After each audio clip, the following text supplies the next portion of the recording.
Hello everyone, welcome to today's lesson. I am Dr. Chike Mbeadichi. In this course, Communication in English, we would learn all the major components of language, specifically English, as it's our main focus. These major components will arm you with the necessary skills to navigate other aspects of your course.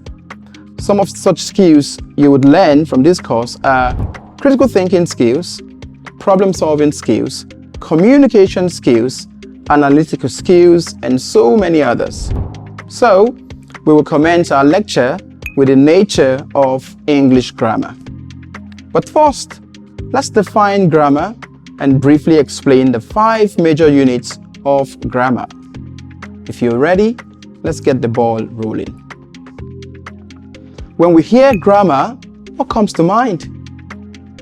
Most people assume that the term grammar refers to using big and heavy vocabulary, but that's not the case.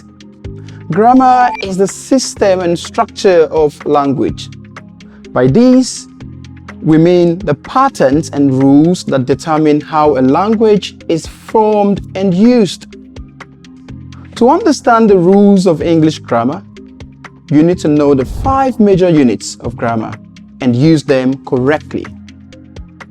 Think of these units as the parts that make up a building. I mean, what is a house without a roof or a foundation? These units are morpheme, word, phrase, clause, and sentence. The hierarchical nature of these 5 grammar units will be represented in the following order, beginning with sentence, clause, phrase, word, and the least but also important, morpheme. This order indicates the level of importance placed on each of these grammar units in the formation of the English language. To explain each of these levels, we begin in reverse order. Let's begin with morpheme. Morpheme is the smallest unit of grammar that cannot be further broken. Examples are boy, car, land, church, market, and so on. Each of these examples cannot be further broken, otherwise they lose their meaning. For instance, we cannot break the word market into mar and kits. If we do that, we make no sense of the 2 items because mar does not mean anything, just like kit. When morphemes can stand alone as words, they are called free morphemes. They are free morphemes because they do not depend on other morphemes for a complete meaning. Not all morphemes are words. For example, ES and the S plural markers are morphemes. They are morphemes because they have meanings. They indicate plurality. However, their meanings can only be fully appreciated when added to other morphemes. Let's add the morpheme ES to watch. We would have watches. In this case, watches is a word with 2 morphemes, watch and the ES plural marker. The ES and the S kinds of morphemes are called bound morphemes. The combination of a free morpheme and bound morpheme will lead to the formation of a word. Word is a simple and distinct basic unit of language. I bet you already know and you have examples to share. But let's just take a few. Happy, business, bus, computer, smile. The combination of words will lead to the formation of a phrase.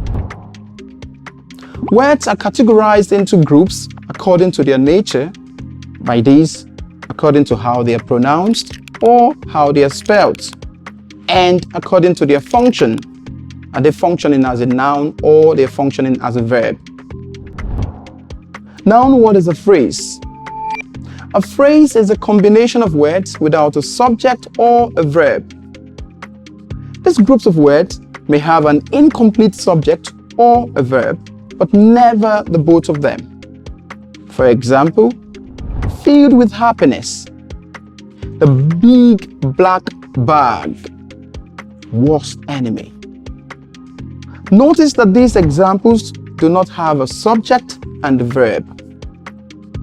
When we combine phrases, it then leads to the formation of a clause. The next is a clause. A clause is a group of words with a subject and a verb. Here are a few examples. Shade cried. I cooked for her.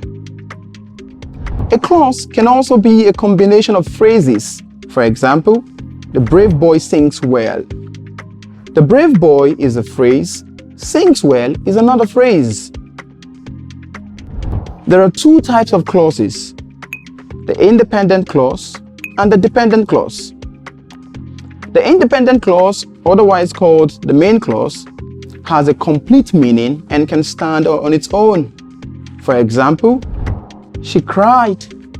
I cooked for her. The dependent clause, on the other hand, cannot stand by itself and does not express a complete thought.